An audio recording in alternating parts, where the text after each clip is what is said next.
Good morning, everyone. I'm Bill Giannone with the Crest Network, and welcome to today's webinar entitled Fear of Success: Why Most Restoration Companies Cannot Grow. Before we get into this, I just wanted to let you know that to some of you, this might feel and seem like a little bit of psychobabble, and I just want to let you know I'm going to try to keep it as practical and simple as possible. I want to tell you a little bit about my interest in the psychological part of what we're going to talk about today. I'm not trained in psychology. I'm not a psychologist by any stretch of the imagination. I have an economics degree, and I worked on Wall Street for 25 years, and I've been in this industry for the past 13 years. I have always had an interest in coaching and mentoring, though. When I did work on Wall Street, I was in charge of the training of all new members at the exchange for about 15 years. So I had a keen interest in that. And I also had a real passion for youth sports coaching. And for over 30 years, I coached youth at all levels, all the way from T-ball, all the way up to high school sports. And I coached all the sports: basketball, baseball, football. So I always wanted to be able to connect with the players. And I took a lot of psychology classes. Some of them were specific to sports psychology, but some of them were generic.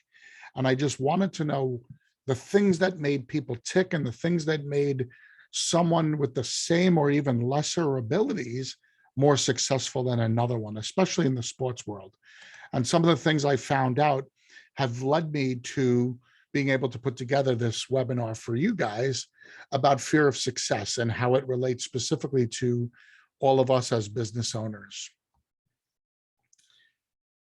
I want you to ask yourself this question. Is this you? Do you find yourself being part of one or several of these categories? Several years in the business, steady revenue, low overhead, meaning you're operating, pretty comfortably. You're involved every day in the business. You can't be away from the business for too long. Basically, the business controls you rather than you controlling the business. All that said, at the end of the year, you're taking home a decent amount of money. Is that you? Next thing I want you to do is ask yourself these questions if you ever say any of these statements, either to yourself or to others. I'm happy where we're at. I don't want the added pressure. I don't have a need to grow the company. I have a tough time just keeping things going as they are. If you make these statements, there's a really good chance that you might have a fear of success. Now, again, I know what you're saying. Everybody understands fear of failure, but fear of success, that might be overdoing it a little bit. Well, I'm going to share with you, if that's what you think, I'm going to share with you an interesting quote from very famous comedian Jerry Seinfeld. I'll read it to you real quickly. Fear of success is one of the new fears I've heard about lately. And I think it's definitely a sign that we're running out of fears. A person suffering from fear of success is scraping the bottom of the fear barrel. Now, he does make some good points. It doesn't seem like that should even be a real thing, right? How could somebody be afraid of making more money and being successful and having everybody love you? Well, believe it or not, there is a real fear of success associated with it. They even have a word for it in the clinical dictionaries. It's called achievomophobia. Yes, that's really the word for it. So why don't we just acknowledge that this is an accepted phobia. This is an accepted clinical definition that people get assigned.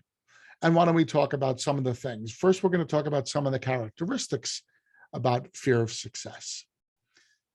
Someone who has a lack of goals might be suffering from fear of success. You just really aren't very driven. You're just kind of going through the motions, and whatever comes is what comes. That's sometimes a really, really clear first indicator of someone who is sharing in a fear of success. Another one might be giving up. If someone's frequently starting and stopping new ventures, and it feels like they're always on to something new, there's a really good chance that those people are suffering from a fear of success, because it's always easier to give up than it is to see it through. Mark Cuban had a really interesting quote, and one of his quotes is, it's okay to fail multiple times. You only have to succeed once. Well, that's a very telling comment, but at the same time, that doesn't mean you get to give up. Failing is when you realize it's not working. Giving up is when you stop before you've given it a chance. So if you or someone seems to exude that characteristic, there's a really good chance that either you or that person is suffering from a little bit of fear of success. Here's another one that seems a little opposite: perfectionism. You try as hard as you can, but nothing is ever the way you need it to be. It's never perfect. And we allow perfect to be the enemy of really good. I don't know if you guys have ever heard that expression. I've used it many times in my coaching on sports and also when I'm coaching our Crest members. I'll say, don't allow perfect to be your enemy. It's never going to be perfect at the start. It may never be perfect ever, but it might be really, really good, and that should be good enough in most cases. So don't allow perfect to be your reason to not succeed. Many times that's there. Finally, another characteristic, which is one of the most important, glaring characteristics that displays a fear of success, is procrastination. The idea of getting to it later, or the idea of having too much on your plate to do it now, that's a clear sign that somebody's not ready for success, because they're just not ready to take that next or final step to see it through to completion.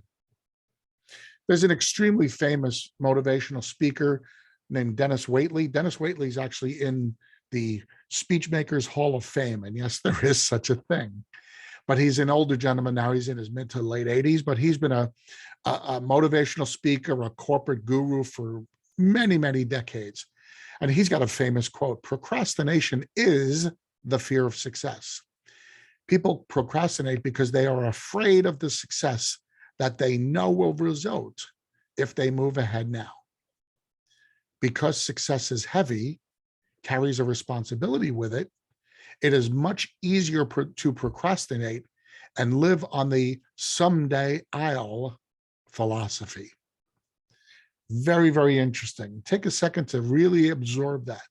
People procrastinate because they're afraid of the success that they know will result. So he's not saying you're procrastinating to avoid, failing or to avoid missing out.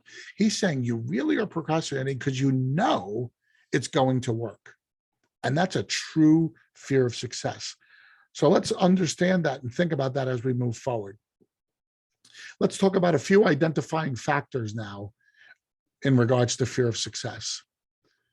Number one, being afraid of what would happen if you were thrust into the spotlight because of your success. This goes through people's minds. What's it going to be like if I have to be up in front of people talking about how successful I am? Dick and I have seen this over the years many, many times firsthand when we'll go to different conventions, and we know that the people up there talking may not be the most successful people, but they're the people who are embracing their level of success. While others that we know are extremely good at what they do, but haven't reached that same level of success, I can point out to you in almost every occasion, those people are the people who don't want that spotlight. They don't want to be up front in front of everyone talking about themselves. Another genuine identifying factor is people worry that when they become successful, they're going to leave people behind. It might be really good friends. It might be family members. Maybe you grew up in like a middle-class neighborhood and you have a whole bunch of friends from high school, and they're all cops and firemen and plumbers, and they're doing fine. They're enjoying their life. And somehow you found it into the corporate world and you're a very successful owner and you're ready to really kill it. And you're just not going to do it because you don't want to be that guy that you and your buddies always made fun of over the years. Well, that's a real identifying factor in why some people don't do it. There's also another thing. If you look at that picture, The group itself, even though they're far behind and even though they're being led by someone else, our natural inclination as human beings is we want to be part of that group. We want to be part of what's happening. We don't want to be out there, out in front. We don't want to be isolated and alone. Is that person isolated and alone because he put himself there? Or is he isolated and alone because the group put him there outside of them? Either way, our natural instinct is to avoid that. So we don't put ourselves there. If that is you, then you might have a fear of success. Another aspect of this fear is feeling anxious about acquiring new responsibilities as the result of your success. New responsibilities. Right now, you might be in a company with just 2 or 3 people. One of them might be your wife, and the other one might be your child, and you might have one other worker. Well, if you get wildly successful and you have to hire 15, 20 people, now you're responsible for the lives and livelihood of 15 to 20 families. That is something that's going to make people anxious. That's something that people are going to desperately worry about. That is absolutely normal. Every great leader worries about those things. That's healthy. But if that anxiety turns into fear, which turns into paralysis, obviously that fear of success comes along. I'm not saying that these feelings aren't real, guys. What I am saying is that it helps to identify these fears and these feelings in order to be able to address them and to start trying to overcome them should we want to try to grow our business. Remember, this is all about why restoration companies, generally speaking, stop growing at a certain point and can't become much larger. Yet another thing that happens when we're identifying the fear of success is we become worried that things are going to get more complicated than what we think we can handle. There's an expression for that. It's called the Peter Principle. And the Peter Principle was designed by a guy who did Wall Street investing and business coaching years ago. And the Peter Principle basically says that every individual will eventually rise to the level of their own incompetence.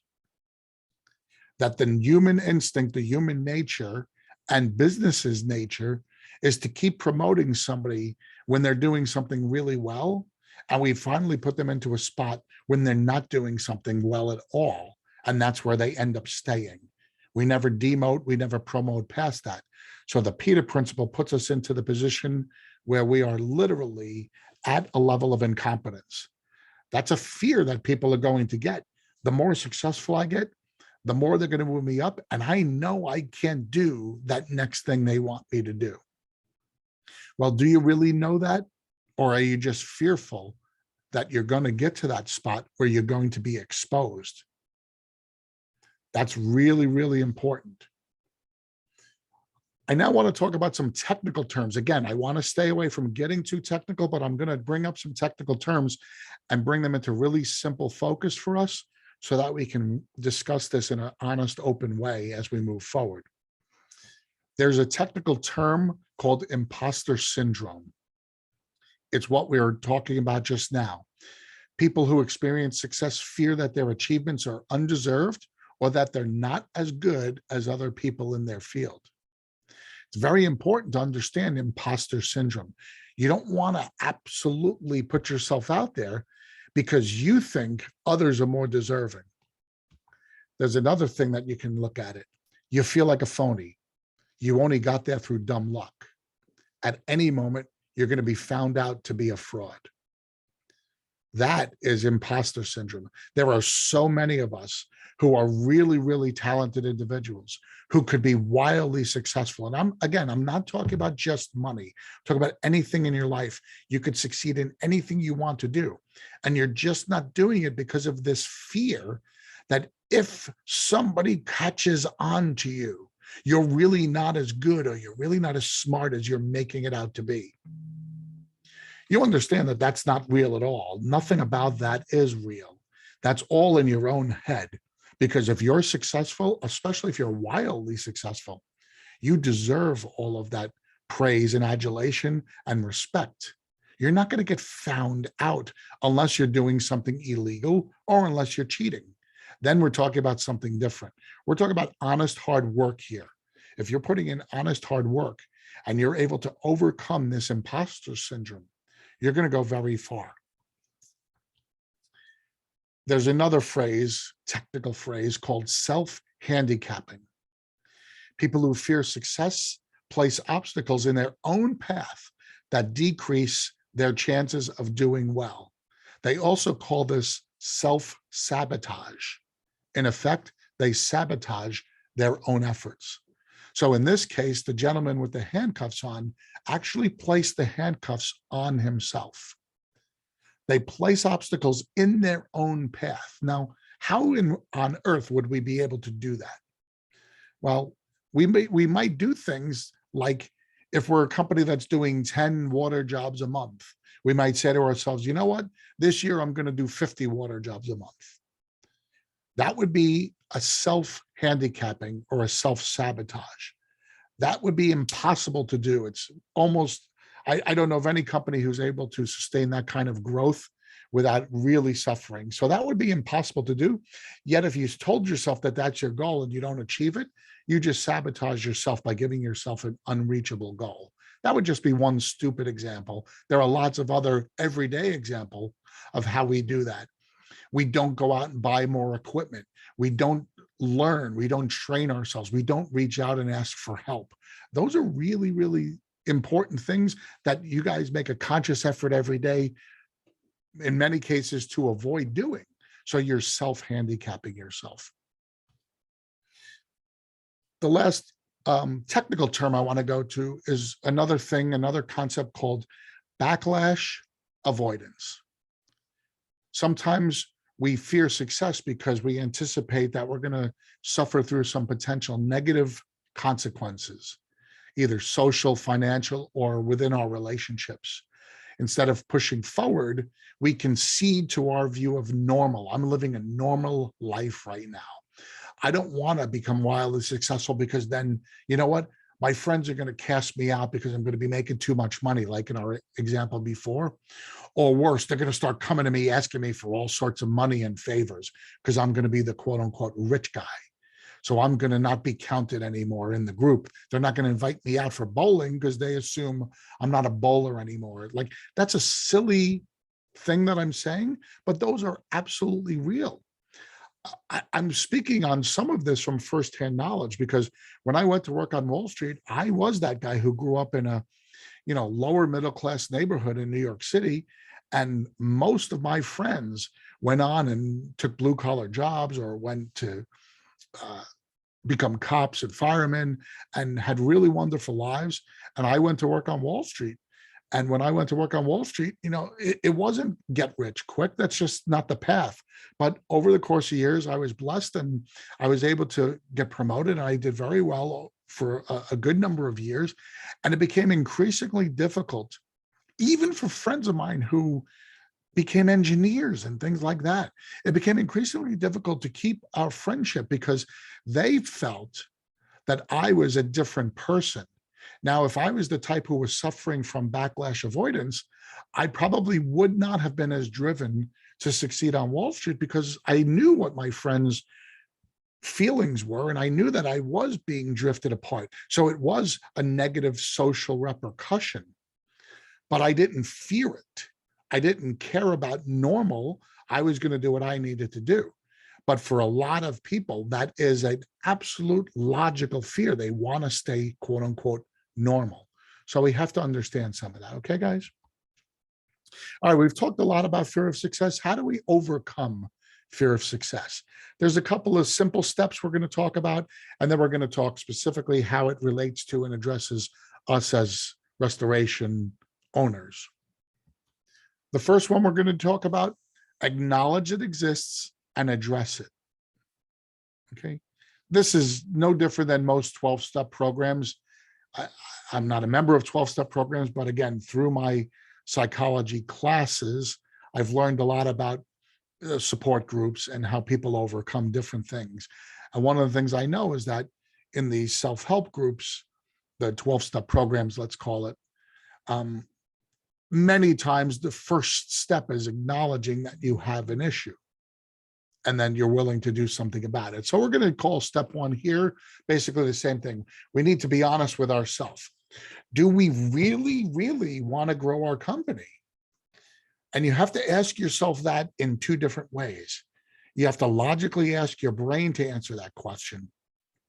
And you have to ask your heart to answer that question for you. If the answer to both of those is yes, now we need to think about the reasons why we haven't done so to this point. We may not have even realized why we haven't been able to do such things, even though we know the answer in our heart and in our brain is yes. So right now, we now have enough background, we have enough information to understand some of the why we haven't done so. Maybe we do have that fear of success based on not wanting to be in a different social circle. Maybe we don't want to put ourselves out there to be exposed. Maybe we just don't want the responsibilities. So we need to talk about that. We need to understand that. We need to acknowledge those are the things I need to address. With help, with some coaching, with some support, with some conversation, you can absolutely get to the point where those are not the overriding factors handcuffing you and keeping you from doing it. In fact, they're going to be the motivating factors moving forward.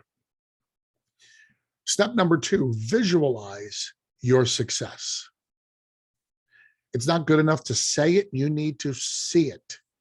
You have to do this. Now, in sports, this is huge. I don't know if you've ever seen some of the top athletes in the world, a batter as he's getting into the batter's box, a golfer before he hits a big shot, a bowler even. And I know some of you are laughing that bowlers are athletes, but great athletes do this thing, and it's called visualization. They stand there, and for a brief moment, they'll kind of look like they're in a trance. And the golfer might be, oh, what are you looking at? You're just staring at the pin. It's so far away. What they're actually doing is they're visualizing that shot.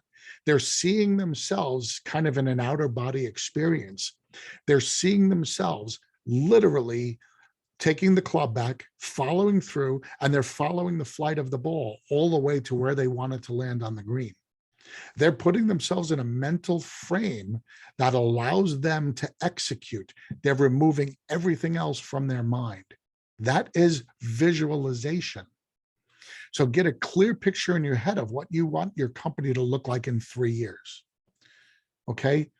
So before I use the example, someone who's doing 10 water jobs a month, all of a sudden now they want to do 50. That's impossible, and that's never going to happen in 1 year.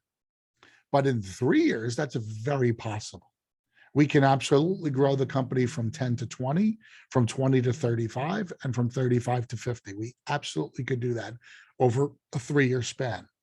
So get a clear picture in your head of what you want your company to look like in 3 years, but it has to be a full picture. It can't just be kind of like a microscopic little example. Let's do a really good overview. How many employees do you have? How many offices are you operating? How many projects are you handling? What does your revenue look like? How much money are you going to bring at home? Finally, once we've done that, once we have a clear visual picture, we need to write it down. We know all those catchphrases, a plan not put into writing is just a dream. That's what we're going to do. We're going to make sure we put it in writing. We're going to write it down. That's going to help us with our visualization moving forward, because it's also going to force us to not compromise what we said.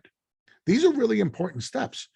Remember, once we acknowledge fear of success, it doesn't go away. This is something that everyone battles with to varying degrees their entire life. I said to you before that I didn't allow my fears of success to interfere with my career on Wall Street. That doesn't mean that I don't have fears of success. I used to be terrified about speaking in front of large groups. I had to overcome that. And the reason I was terrified is exactly what one of the previous slides said. I was so afraid that someone in that crowd was going to know that I was full of it, that I didn't really know what I was talking about. So I had to really overcome that. And one of the ways I did that was by understanding what I was saying far better than anyone else. Once I acknowledged that I knew more about what I was talking about than anyone else I was talking to, I lost that fear because it wasn't a founded fear or a fear based in fact. So writing it down helps you in the future as we're continuing to ward off those fears. We're going to see that. We're going to put ourselves back in that visualization mode. Step 3, kind of simple. All of the things we're talking about, all those fears come from anxiety. So we have to do things that physically allow us to handle and manage our anxiety. Eating well is always number one. And I'm not getting preachy here. I'm a guy who does not eat well. But I'm approaching 60 years old at the end of this month, and I feel like I'm in really, really good shape, and I feel better than I've ever felt because I've tried over the last 10 years to eat better, and that's a relative term, than I ever did. It doesn't mean that I eat great every day. It just means that I'm eating better, so I'm trying to ward off the effects of aging. Well, I also don't suffer from a lot of pent-up anxiety. I always had the ability in my previous career. I was a floor trader, so I had the ability to scream and yell a lot, which was great because it let out a lot of anger and anxiety. I've kept that to this day where when I need to, I'll just kind of go to the beach, go to the ocean, get a lot of anxiety out, and it makes me feel really good. Or I'll exercise, which is number 2 on the list. Exercising helps manage anxiety. These are ways where you can help your body overcome these fears. Your mind, we're going to use through education and some practice, but your body is also a really important vehicle we have to concentrate on. Breathing exercises are very important. I've been doing this for a long time. I learned this way back in high school. I had a football coach who literally spent a week with our team prior to the season starting, working on breathing exercises with us.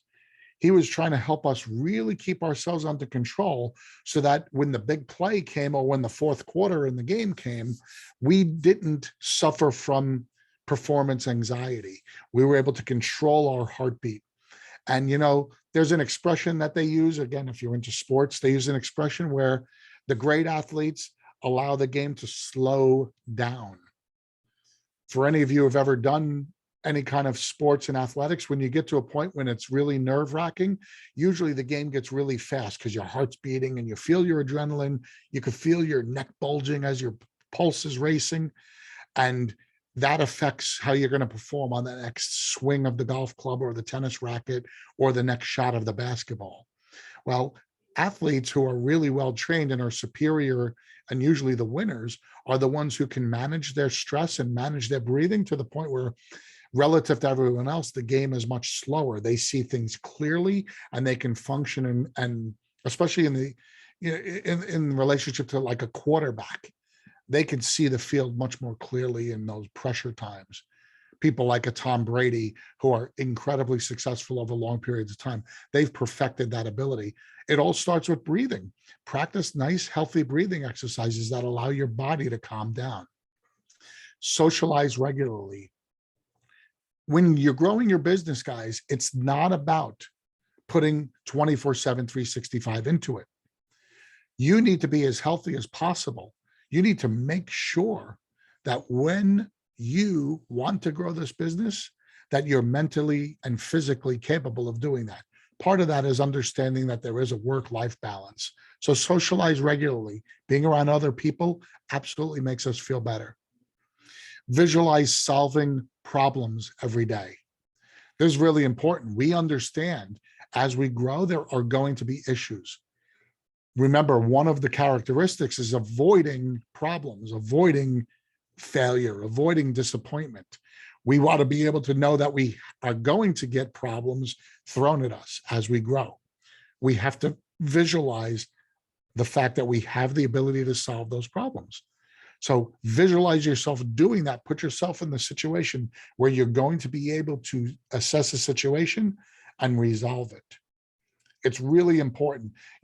Psychology Today talks a lot about, and this is a website and a magazine, it talks a lot about this particular type of anxiety, again, we're talking fear of success. When they talk about fear of success, they tie a lot of it to trauma.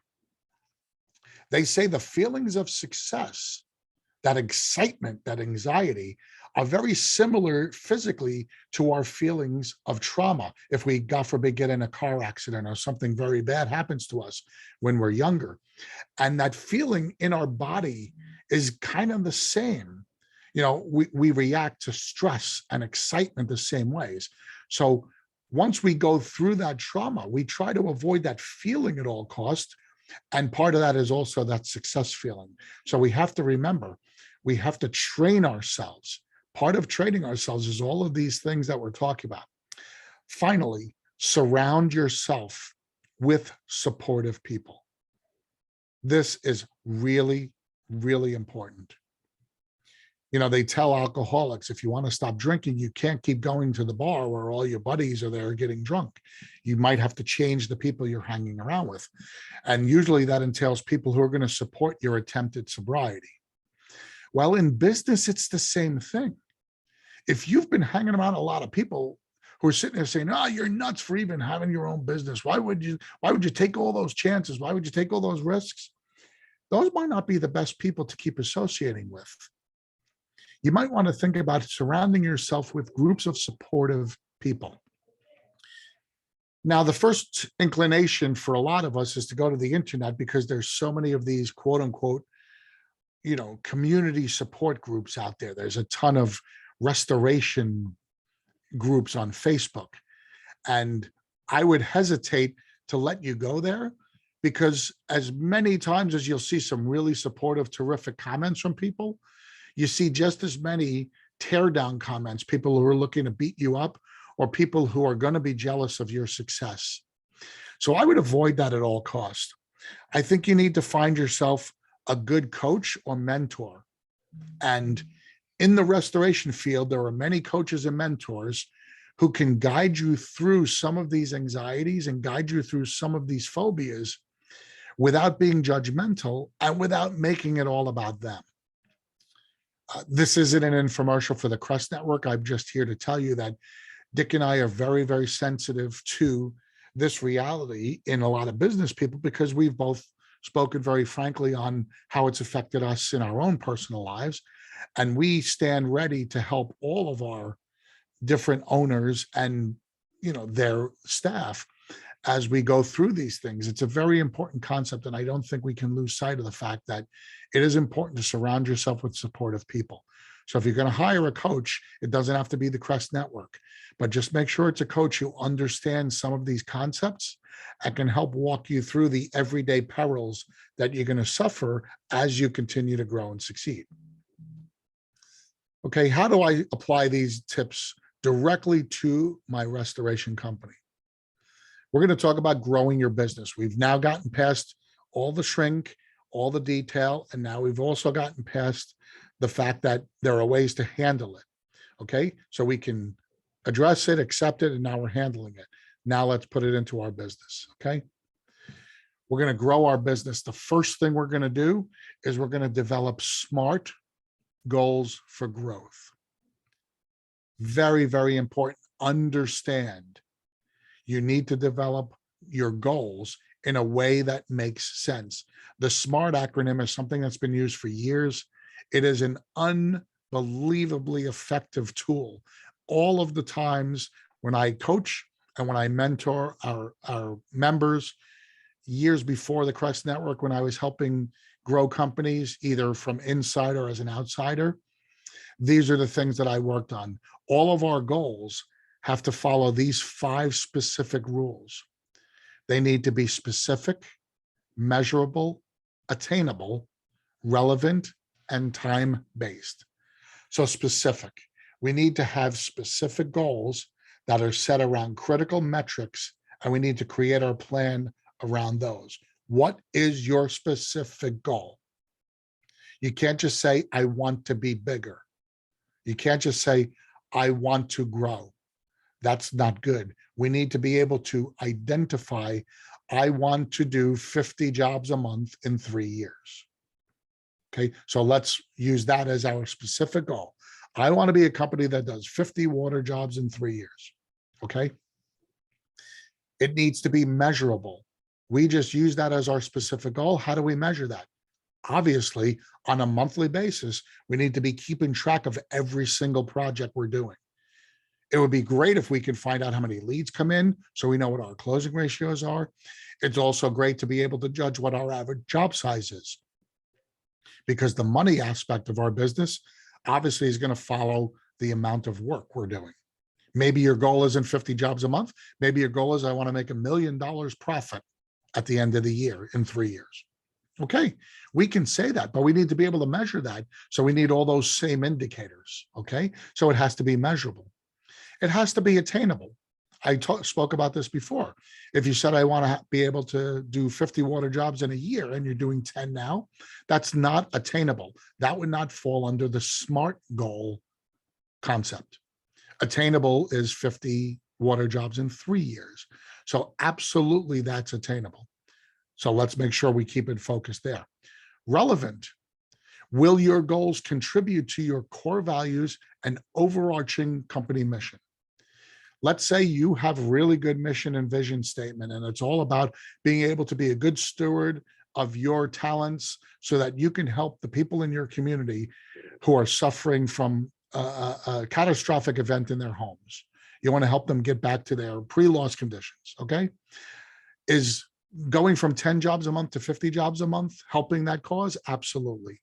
If you're doing a great job and you're a moral business owner and you treat your clients with respect and you treat your employees ethically and with respect, then yes, everything you're trying to do is relevant to your overall mission. If your overall mission was to do all of that and you said, well, I want to drive a Maserati in 3 years, that might not be as relevant a goal as what we said before about the 50 jobs. So let's make sure we understand that part of it. Finally, time-based. You have to give yourself a deadline. You have to give yourself a finish line, an end zone that you're shooting for. You can't keep moving the goal line. You can't keep moving the end zone. You can't keep changing the date. That's just never going to work.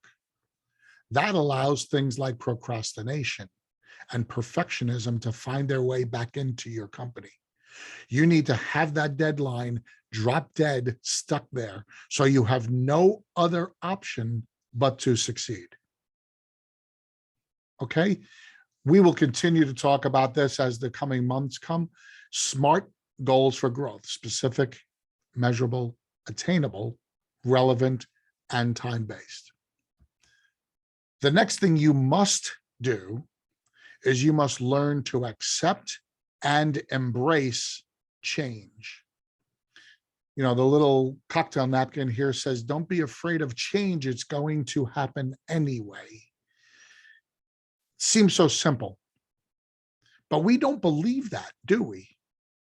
We believe as long as we keep doing what we're doing, nothing's going to change.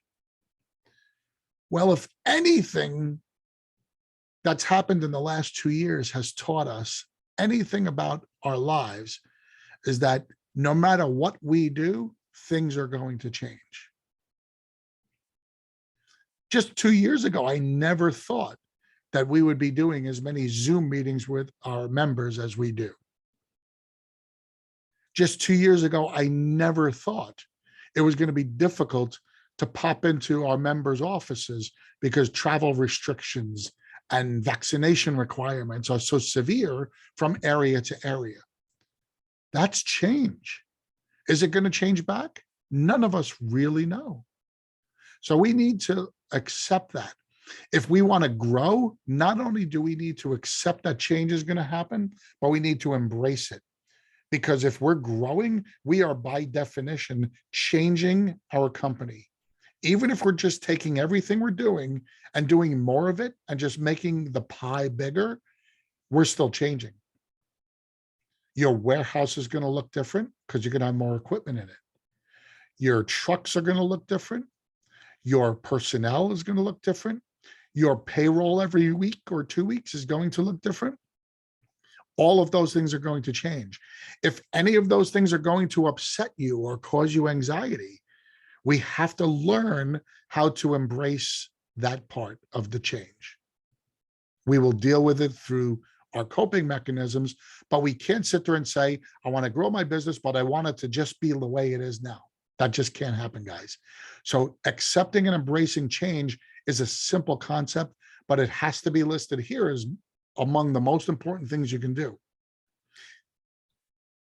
Next thing, and this goes back to what we talked about before, avoid all negative people.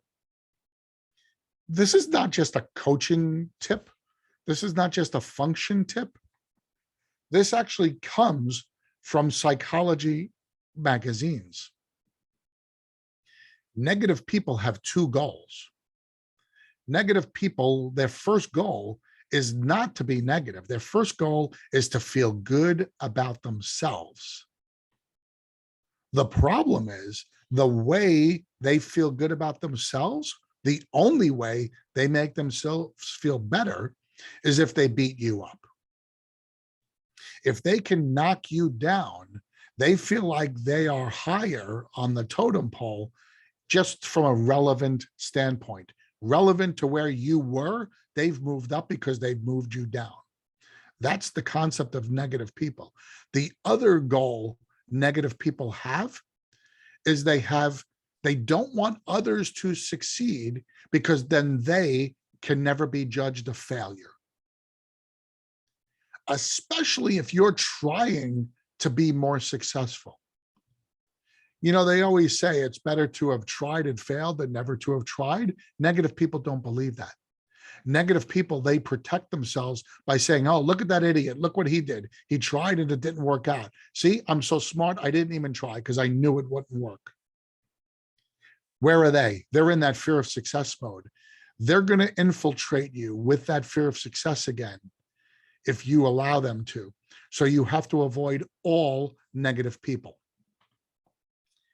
You know, a lot of this, again, sounds like it's, bordering on cultism, because that's what they tell you in cults. If anybody's ever been involved in companies that do what they call multi-level marketing, which are companies like Amway or Nu Skin, those are companies that tell you the same thing, that when you're doing multi-level marketing, you're out there selling product, but you're also trying to build your network. If anybody says, oh, that's a pyramid scheme or that'll never work, they advise you to stay away from those people. You have to avoid negativity. It's very practical for them because part of their culture is that the only way to sell something is to be so positive. So they want you to be able to stay positive. But there actually is some truth to the fact that you need to stay away from negative people because you want to be successful and you have to avoid them. Okay. Finally, we addressed this before as well. This is a very, very important step. Ask for and accept help from others. You have to be able to reach out when you're in need. No one has all the answers. You understand that Dick and I have been doing this. Dick, for almost 20 years, has been coaching restoration companies. I've been doing this now for 13 years. And Dick and I still spend at least 20% of our week educating ourselves. We still reach out and we still look for assistance and help. We know the areas where we're weak, that we need help. We also know the areas where we're strong and we'd like to get stronger. So in growing our business, many, many, many times, we will enlist the support of others who have that ability. Nobody should ever feel ashamed for not being able to do it by themselves. You know, Tiger Woods was the #1 golfer for years. I believe he has the record for the most consecutive weeks at #1. Then he had his original troubles, and then he came all the way back, and he came all the way back to be able to win the Masters, which is an incredible feat that nobody thought he could ever do after he had stopped playing for years. Now he had this terrible car accident and he could barely move. And earlier this year, might have been late last year or earlier this year, he was actually on the golf course again, where they said he would barely be able to ever walk. And he was on the golf course again with his little son, and he was hitting the ball as far and as straight as he ever did. Do you know, through all of this, Tiger Woods has never been without a coach? He has enlisted the support and assistance of a golf coach ever since he was 3 years old. And now he's in his late 40s and he still uses a coach. If it's good enough for Tiger Woods, then it's certainly good enough for any of us when we're trying to grow our business.